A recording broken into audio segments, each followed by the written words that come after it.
around the corner. Thank you very much, Mr. Speaker. Good speech. Good speech. Well done. I call Andrew Williams.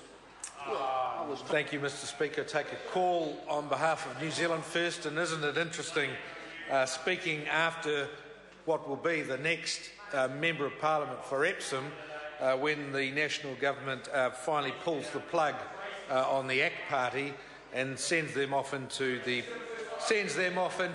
political oblivion.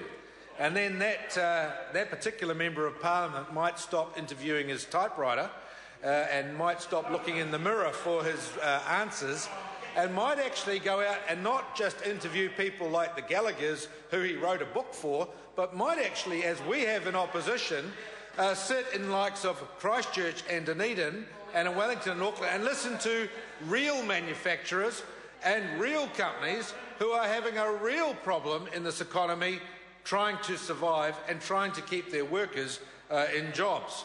Not the Gallaghers of this world, who basically have pretty well the market all to themselves. And isn't it interesting that this policy statement, it's not about what's in the policy statement, but it's more about what's not in the policy statement. And is the Nova Pay shambles, the omni-shambles of the Nova Pay debacle, is that in the statement? No way, it's nowhere not in the statement. And is it as the Honourable Todd McClay would say as he's leaving the House, would he say that it's delivering better public services within tight financial constraints? Is the Nova Pay system delivering better public services within tight financial constraints? I don't think anyone in New Zealand would think that is a government that is delivering that. And how does the manufacturing sector in decline contribute to building a more productive and competitive economy that this government continues to talk about? The manufacturing inquiry has revealed in stark detail the crisis in the manufacturing sector. What is being left unsaid is also what about stealthy tax hikes that are planned in order to achieve the miserable $66 million surplus in 2014-15. $66 million, almost below the smallest margin of error.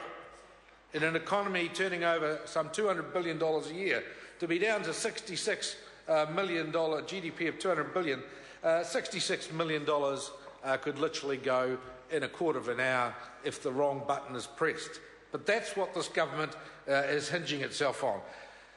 And it's hinging itself on finding money, little scraps of money, wherever it can find it, such as was announced this week, where they're looking at fringe benefit tax on company car parks in Auckland and Wellington, and on iPads, for goodness sake, starting to try and tax the fringe benefit tax of having an iPad. What an absolute nonsense. And we hear that it's going to cost companies perhaps up to $30 million in compliance costs in order to pay the government something like $17 or $18 million in the car parks tax. It is just a complete nonsense. And again, like the schoolboy and schoolgirl pocket money tax last year, it really is showing a desperate government grasping at straws.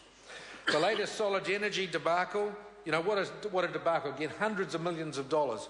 Where is that all being factored into the government's books for 2014 in this budget policy statement?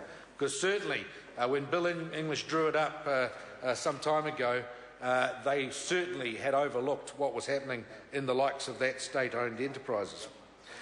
New Zealand has not had a balance of payments surplus in nearly 40 years. What a disgrace that this country hasn't had a balance of payments surplus in 40 years. And given the current policies of this government, when will we ever return to a real surplus in our balance of payments? And what is missing is any real indication of this progress, if any, that has been made in reducing the level of New Zealand's net international indebtedness. The government relies on things such as the Christchurch earthquake, and we heard today at the Finance and Expenditure Committee the Treasury saying that a third of the small growth of the New Zealand economy was as a result of the Christchurch earthquake. Well, just imagine if this government hadn't been let off the hook and there had not been an earthquake, how much worse off this government would be in terms of the books if it didn't have the Christchurch rebuild to assist its fiscal position. At the end of 2012, almost 90,000 New Zealanders under the age of 30 were not in work and not in training. Almost 90,000 New Zealanders. The number of people receiving the unemployment benefit has gone up a staggering 74% in the past 4 years. If it weren't for the 50,000 people leaving each year going to Australia to live, imagine what the unemployment figures would be today. And again, a bit like the Christchurch earthquake, this government is thanking its lucky stars that so many New Zealanders are leaving to go to Australia, or the unemployment figures would be really, really, really grim. We will do this. New Zealand First is looking at new measures, and we will do this by ensuring that New Zealand companies are first in the queue for government contracts. Our New Zealand First Buy New Zealand government procurement policy will create a legal requirement for all government departments, all state-owned enterprises and all local authorities in New Zealand to give first preference to New Zealand companies when they tender for supply based on the overall financial impact report that is given in terms of that tender. Why should there be a situation where the New Zealand Transport Agency gives a $2.5 million steel contract to China to build the new steel bridges for the Waitaki River, a tender price that was only 5% cheaper than local New Zealand tender suppliers, steel contractors, and no consideration was given to the amount of tax that they would get from that contract, the amount of PAYE that the workers would pay, the amount of people it would employ, the amount of subcontractors that would be employed. No consideration was given by NZTA to all of that. All they did was take a price 5% cheaper than the New Zealand suppliers, and all that money, $2.5 million, that could have been spent in the Canterbury area and in the North Otago area, all disappeared off overseas.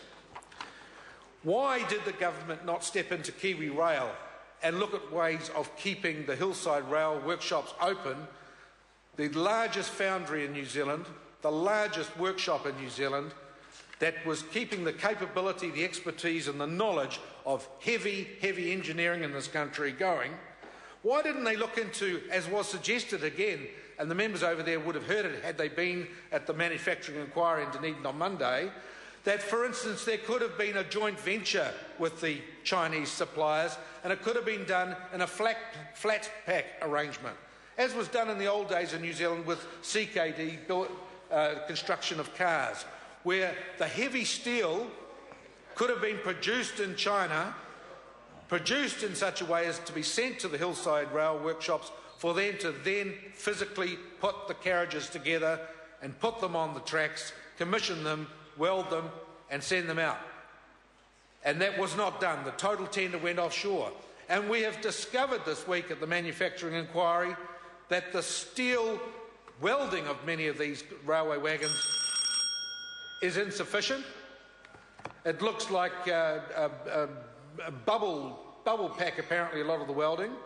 That the brake systems on these railway wagons are technology from the 1970s that they stopped putting on railway wagons in the 1970s in this country, but which are turning up on the Chinese wagons.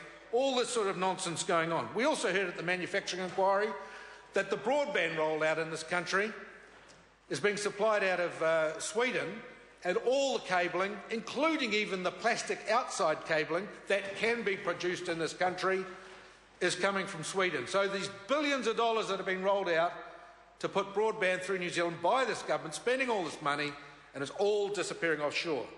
The IRD spending up to $2 billion on a computer system to update the antiquated IRD system. Again, it's all going to France. The whole contract's going to France, while we have some of the smartest IT people in New Zealand, and they're missing out. It goes on and on and on and on. Mr. Speaker, I can assure you, when New Zealand First returns to the government benches or is in a position to influence the government, we will bring in measures to look at all these aspects, including overhauling the Reserve Bank Act that hasn't been looked at in 26 years. 26 years, Mr. Bennett. Your government has not looked at the Reserve Bank in 26 years. That will be reviewed so that the New Zealand dollar can be looked at in terms of making it more competitive for New Zealand exporters to operate around the world. New Zealand companies can get back on a proper footing and get jobs back into this economy, get proper growth back into this economy, and get New Zealand moving again. New Zealand First has policies that will work in this area. This government does not. I call the honourable member John Hayes.